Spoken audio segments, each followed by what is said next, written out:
141 થી 150 અને જે ગૃહસ્થ સત્સંગી તેમણે પોતાના સામર્થ્ય પ્રમાણે સમયને અનુસરીને પોતાના ઘરમાં જેટલો વરો હોય અને તેના ઘરમાં પશુ હોય એવા જે ગૃહસ્થ તમે ચારે પૂળાનો સંગ્રહ જે તે કરવો અને ગાય, બળદ, ભેંસ, ઘોડા આદિ જે પશુ તેમની 3 જણા દીકે કરીને પોતાને જો સંભાવના થાય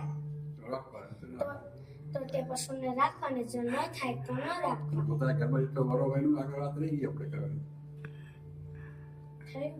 પોતાના ઘરમાં જેટલો વરો હોય અને જે ગૃહસ્થ સત્સંગી તેમણે પોતાના સામર્થ્ય પ્રમાણે સમયને અનુસરીને પોતાના ઘરમાં જેટલો વરો હોય અને જેટલા અન્ન દ્રવ્યનો સંગ્રહ હોય તેટલો કરવો અને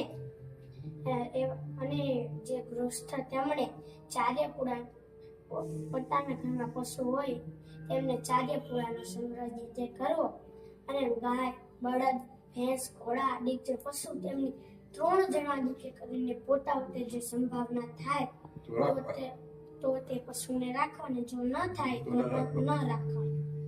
અને સાક્ષી સહિત લખત કર્યા વિના તો પોતાના પુત્ર અને મિત્રાદિક સાથે પણ પૃથ્વી અને ધનના લેણદેણ કરીને વ્યવહાર જે તે ક્યારેય ન કરવો.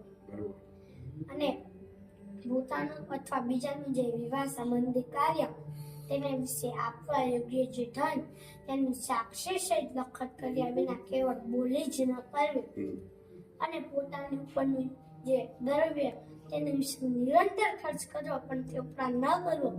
અને જે પોતાની ઉપજ કરતા વધારે ખર્ચ કરે છે તેને મોટું દુઃખ થાય છે એમ સર્વે ગૃહસ્થોએ મનમાં જાણ્યું.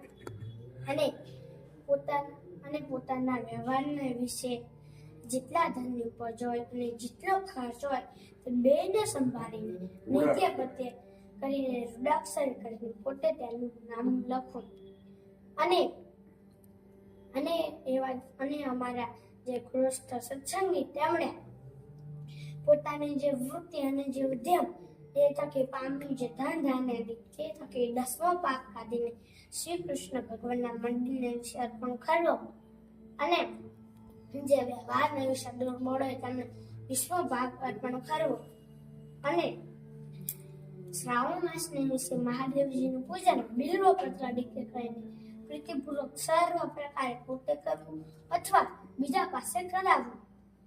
અને પોતાના જે આચાર્ય તે થકી તથા શ્રી કૃષ્ણ ભગવાનના મંદિર થકી કરજ ન કાઢવો અને વળી પોતાના આચાર્ય થકી તથા શ્રી કૃષ્ણના મંદિર તેના વિશે પોતાના વ્યવહારને અર્થે પાત્ર ઘરેણા અને વસ્ત્ર જે વસ્તુ તે માંગી લાવવા નહીં. ચોકલેટ માંગી લાવે.